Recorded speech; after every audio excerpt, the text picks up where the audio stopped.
Hello guys, so this is the second part of factorization, the factorization by grouping.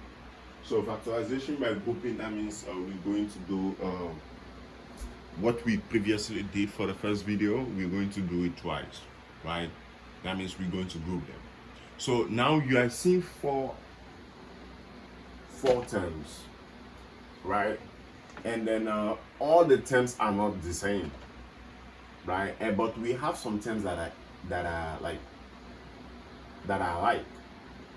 right? Because C is not in between all of them, you can see, but C is here and here, and we have something that is common here and something that is common here. So you're going to pick the first two,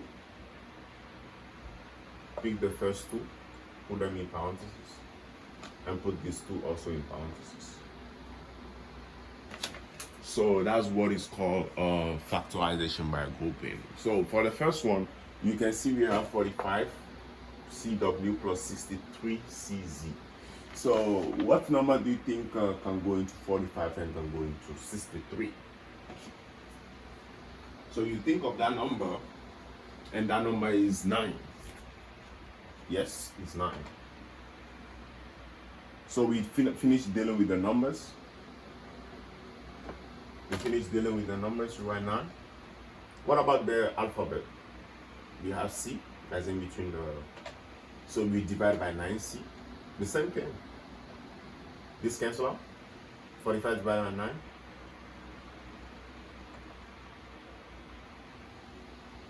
It's 5. Because 5 times 9 is 45. C cancel out. So we have W plus 63 divided by 9 is 7. C cancel out. So we have Z left. So when you multiply this, you're going to get this. Right? So you're going to do the same thing to this side too. So you pick the negative sign. 20 and 28. Which number do you think can go into the both of them? We have 2 can go. 4 2 can go. The highest number is 4. So you pick the bigger number. You don't pick the smaller number. You pick the bigger number that can go into the both of them. We have 4. So we have 4 here. And then we have D, and D that is common. What happens? 20 divided by 4 is 5. Because we are dividing by 4D is 5. D cancel out. We have W left.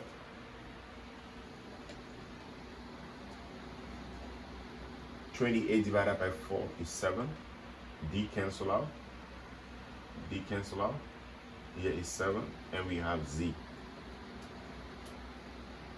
And then remind you of something. I just write the signs just to see whether you guys can look at it in this way. Now, when you finish dealing with, when you finish multiplying, I want you to look back at the sign.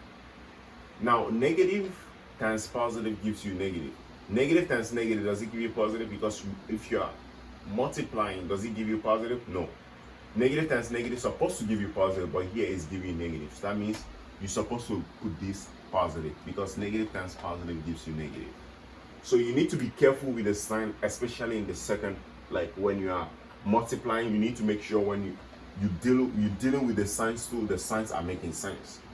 Now, which magic can you see over here? You can see that we finished our factorization, but we have 5W plus 7Z and 5W plus 7Z.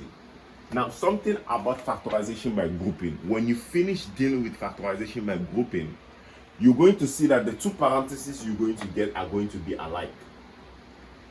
So when the 2 parentheses are alike, you pick one of them. You pick one of them.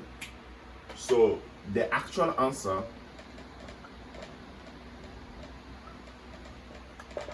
is going to be 5W plus 7Z into parentheses, and y 9C minus 4D. So you picking one of the parentheses because 5w plus 7z because they are alike, and you pick 9c minus 4d, 9c minus 4d, and you write it down. Hope this makes sense, right? So let's solve our last question. 21ab minus 14x plus 15by minus 10xy. So this factorization by grouping, that means we're going to pick the first two terms and look at them. They have something in common, and also here have something in common. So 21 and 14, which number do you think are common in between them? Of course, is 7. 7 is common in between them. That means we're gonna divide by 7 by 7. What else do you think is common? We have A and A in alphabets. We have 7A. So we divide by 7A, open parenthesis. 21 divided by 7 is 3. A divided by A cancel out, we have B. 14 divided by 7 is 2. A cancel out, we have X left.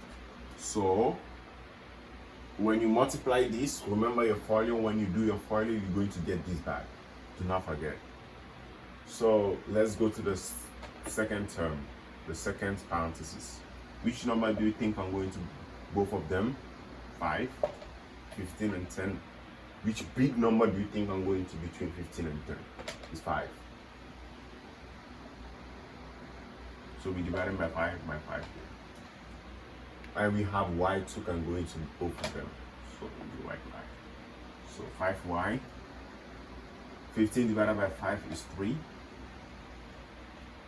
Y cancel. And b.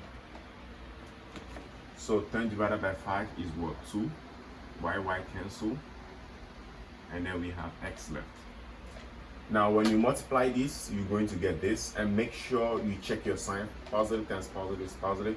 Positive times negative is negative. The same thing here. Positive times positive is positive. Positive times negative is negative. So when you reach here, remember what I told you. You need to look at the both of them and see whether they are the same. Of course they are the same, right? The two parentheses are the same. So you write one of them. You don't need to write both of them.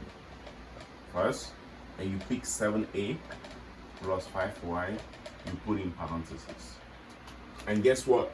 When you multiply this in foreign method, you're going to get the final answer as the question. So do not forget, factorization, you can always check yourself. You can always check whether what you did is correct or not. So make sure you check yourself by, after getting your final answer, multiply your final answer with the foreign method. When you finish that, if your answer gets to the question, that means you are right. So when you multiply this, like I'll leave that to you, you're going to get the question. So factorization, you can actually correct yourself. You don't need a teacher to correct you, but you need a teacher to explain it to you, right? So once you get the explanation, you solve it, you can correct yourself. That's a good thing about it. If you have any question, please drop it down in the comments. Thank you very much. See you soon for the next video.